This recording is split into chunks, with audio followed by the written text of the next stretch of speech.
मतगणना होने वाली है। ऐसे में जो सीसीटीवी वहाँ पर लगाई गई है उसके प्रीव्यू को लेकर शिकायत आई है और इंडिया गठबंधन ने इस पर शिकायत की है। हमारे साथ इंडिया गठबंधन के वाराणसी से प्रत्याशी अजय राय जी हैं। अजय राय जी लगातार तीसरी बार चुनाव लड़ रहे हैं पीएम मोदी के खिलाफ।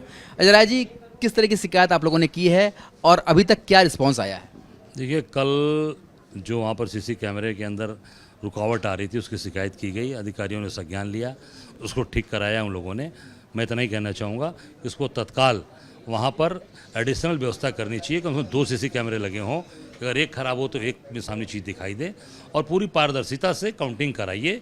मैं समझता हूँ कि जनता ने जो मत दिया है, जनता का मत और जनता का विश्वास चुनाव आयोग पर और प्रशासन में बना रहे। अभी हम लोगों ने अधिकारियों से बात की, उनका कहना था कि प्रीव्यू में कुछ गड़बड़ी थी और स्ट्रांग रूम के बाहर जो है पोलिंग एजेंट बैठे हुए हैं, कोई सब कुछ ठीक है। ऐसा कुछ जानकारी आपको मिल पाई? नहीं, हमारे एजेंट वहाँ बैठे हैं, वो चीज़ें उन्होंने शिकायत किया, तो ये बातें सामने आई।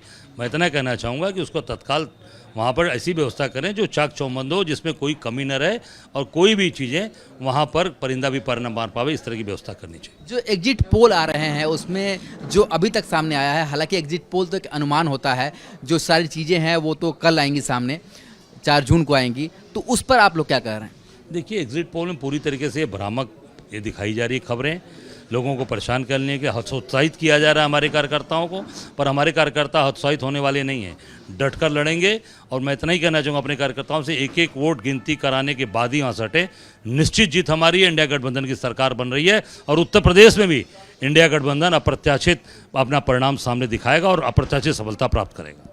आप सिर्फ वाराणसी से प्रत्याशी नहीं बल्कि कांग्रेस के प्रदेश अध्यक्ष भी हैं।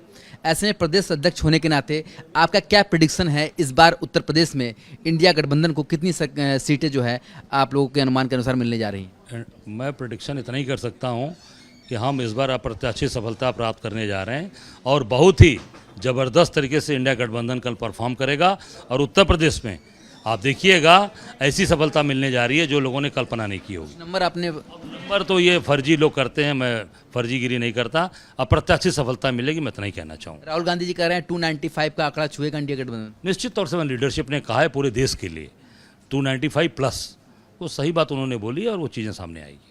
तो जब आप लोग जब चुनाव में थे, चुनाव के बाद जब अब घर पर आए, जो आप लोगों की अपनी भी एक टीम होगी, पोलिंग एजेंट्स होंगे, उनसे बात करने के बाद क्या आप लोगों को लग रहा है कि जब जो एग्जिट पोल है उससे कहीं ना कहीं वास्तविकता जो हटके है?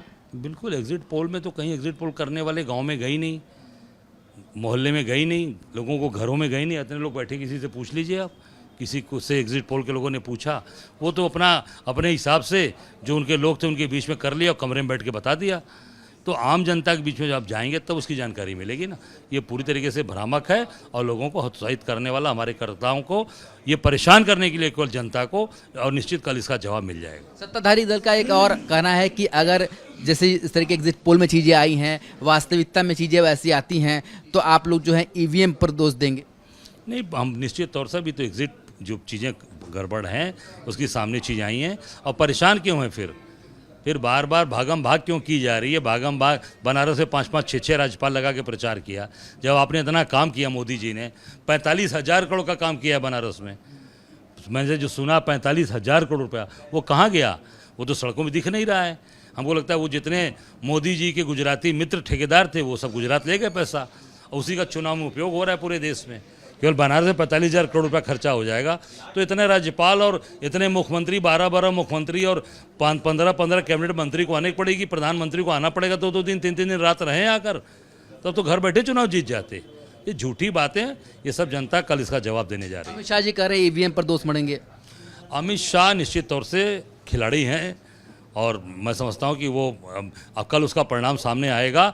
जनता ने इस बार सबकी जो है चीज़ें बोलती बंद करा दी है, जनता उसका परिणाम कल देने जा रही है। सवाल है, जो ईवीएम से वोटिंग हुई है उससे तो संतुष्ट है? निश्चित, अब वो कल देखिए चीज़ें सामने आएंगी, हम अभी कैसे कल बता पाएंगे आपको जो चीज़ें सामने आ रही हैं। अभी तो बस इतना ही कहना चाहूँगा कि चुनाव आयोग और एडमिनिस्ट्रेशन पारदर्शी और पूरी तरीके से निष्पक्ष होकर चुनाव काउंटिंग कराए, सारी चीज़ें सामने आएंगी और इंडिया गठबंधन की सरकार बनेगी। तो अजय राय जी ने साफ किया है कि इंडिया गठबंधन की सरकार बनेगी। उनका यह भी कहना है कि सीसीटीवी जैसे महत्वपूर्ण चीज़ें हैं वो खराब नहीं होनी चाहिए। निश्चित रूप से पोलिंग एजेंट बाहर थे तभी उनको सूचना मिली। उनका यह भी कहना है कि जो भी मतगणना होगी पूरी तरीके से निष्पक्ष हो, और उनका दावा है कि इस बार उत्तर प्रदेश में भी अप्रत्याशित सफलता जो है वो इंडिया गठबंधन को मिलने वाली है। हालांकि लगातार दोनों ही तरफ से दावे आ रहे हैं, इसका जो मूल क्या होगा, इसका जो रिजल्ट क्या होगा, आउटपुट क्या होगा, वो अब मतगणना के बाद ही सामने आ पाएगा। वीडियो जर्नलिस्ट शिवम मिश्रा के साथ सुशांत मुखर्जी, न्यूज़ 8 वाराणसी।